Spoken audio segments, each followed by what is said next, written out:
Perkenalkan, nama saya Cika Bertua Tampu-Bolon.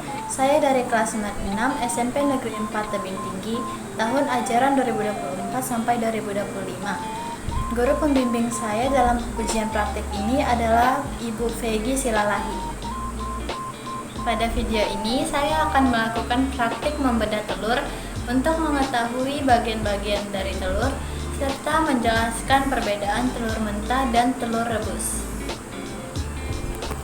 Yang pertama, telur mentah. Ini adalah telur mentah. Untuk mengetahui bagian-bagian telur mentah, saya akan memecahkan telur mentah ini. Setelah dipecahkan, telur mentah akan berbentuk seperti ini. Dari sini, bagian-bagian telur mentah sudah terlihat. Yang pertama ada cangkang telur.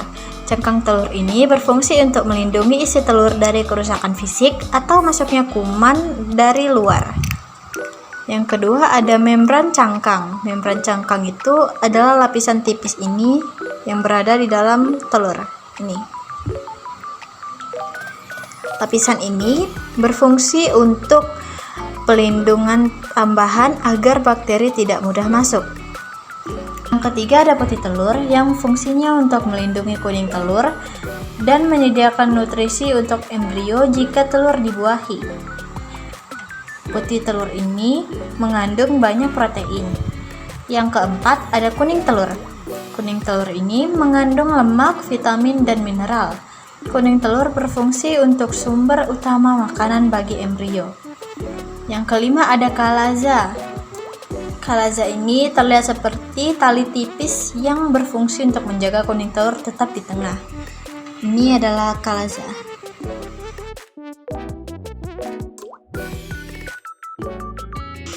Nah, yang keenam ada rongga udara. Rongga udara ini adalah ruang kosong yang terletak di ujung telur. Fungsinya ini adalah untuk menyediakan udara bagi calon embrio saat bernafas di tahap akhir perkembangan. Nah, yang terakhir yang berada di bagian-bagian telur mentah adalah keping lembaga. Keping lembaga atau calon embrio ini adalah titik putih kecil yang posisinya selalu berada di atas. Keping lembaga ini berfungsi untuk menjadi makhluk hidup jika dia dibuahi. Nah, sekarang saya akan menjelaskan bagian-bagian pada telur rebus.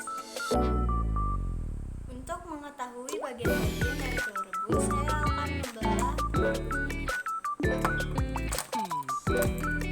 Nah, ini dia telur yang tadi sudah dibelah. Karena bagian-bagian telur rebus ini, yang pertama ada cangkang. Nah, yang kedua ada membran cangkang. Yang ketiga ada putih telur.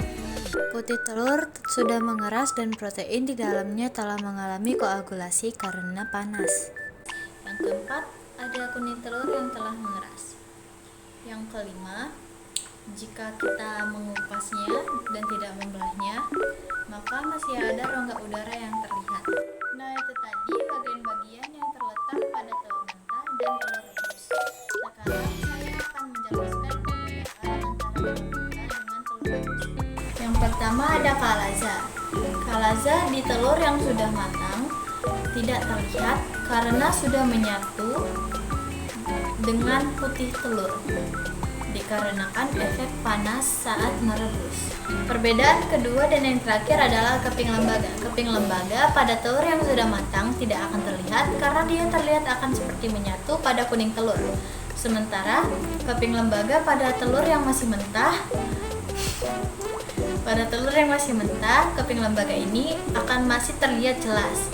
Lalu masih pada keping lembaga pada telur yang masih mentah itu masih bisa dibuahi dan berkembang.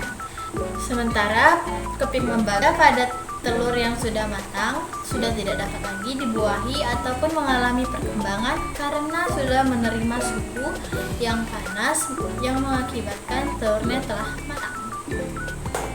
Nah, itu saja bagian-bagian telur serta perbandingannya yang dapat saya jelaskan. Terima kasih.